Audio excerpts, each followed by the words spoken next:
Pertama pemirsa, ada aksi rasisme disertai penganiayaan terjadi di dalam bus Kami mengalami rasisme. SMAN 58 Jakarta dimutasi karena melarang siswanya untuk memilih ketua OSIS non-muslim. Pengertian rasisme. Rasisme adalah kepercayaan bahwa perbedaan ras menentukan keunggulan seseorang atau kelompok, sehingga suatu ras dianggap lebih tinggi dari yang lain. Hal ini menyebabkan diskriminasi, prasangka, dan perlakuan tidak adil terhadap ras yang dianggap inferior. Rasisme dapat muncul karena perbedaan fisik, psikologis, ideologis, ekonomi, serta ketidaksetaraan yang dilembagakan di masyarakat. Hubungan rasisme. Rasisme, baik yang terbuka maupun terselubung, sangat mempengaruhi kehidupan sehari-hari individu dan masyarakat. Berikut adalah beberapa contoh hubungan rasisme dengan kehidupan sehari-hari. Yang pertama, lingkungan pendidikan, yaitu diskriminasi sekolah dan kurikulum yang tidak adil. Yang kedua, dunia kerja, yaitu perbedaan gaji dan posisi, lingkungan kerja tidak nyaman, dan batasan tak terlihat. Yang ketiga, kesehatan dan kesejahteraan, yaitu stres berkepanjangan dan layanan kesehatan tidak adil. Yang keempat, interaksi sosial, yaitu profil rasial, pelayanan yang diskriminatif, dan tracing secara sosial. Dan yang kelima, media, yaitu stereotip buruk dan minimnya representasi. Dampak rasisme.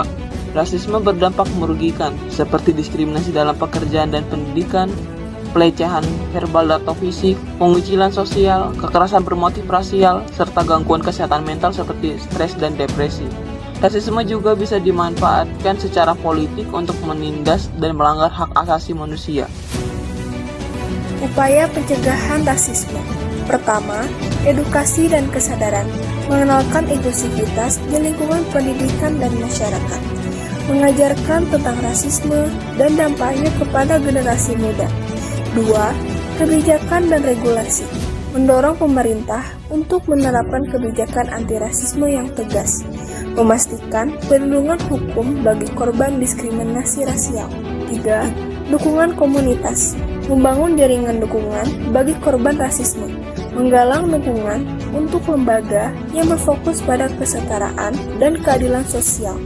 4.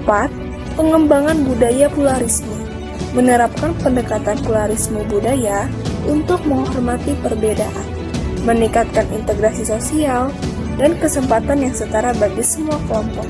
5. Pendidikan keluarga, mengajarkan nilai toleransi dan saling menghargai dalam keluarga, menghindari ajaran atau doktrin yang mendukung rasisme di lingkungan keluarga.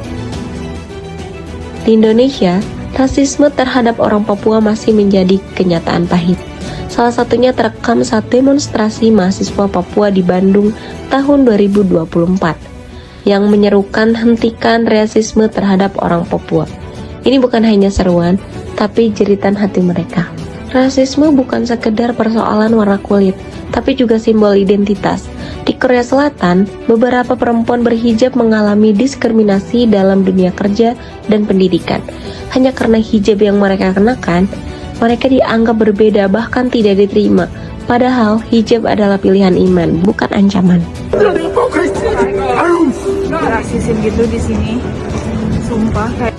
Kita semua punya peran untuk melawan rasisme, mulai dari lingkungan terdekat. Edukasi, empati, dan keberanian untuk berbicara adalah kunci perubahan. Mari kita jadikan Indonesia dan dunia ini tempat yang aman untuk semua suku, ras, dan warna kulit. Rasisme bukan hanya masalah mereka, tapi masalah kita semua. Hentikan diskriminasi mulai dari diri sendiri.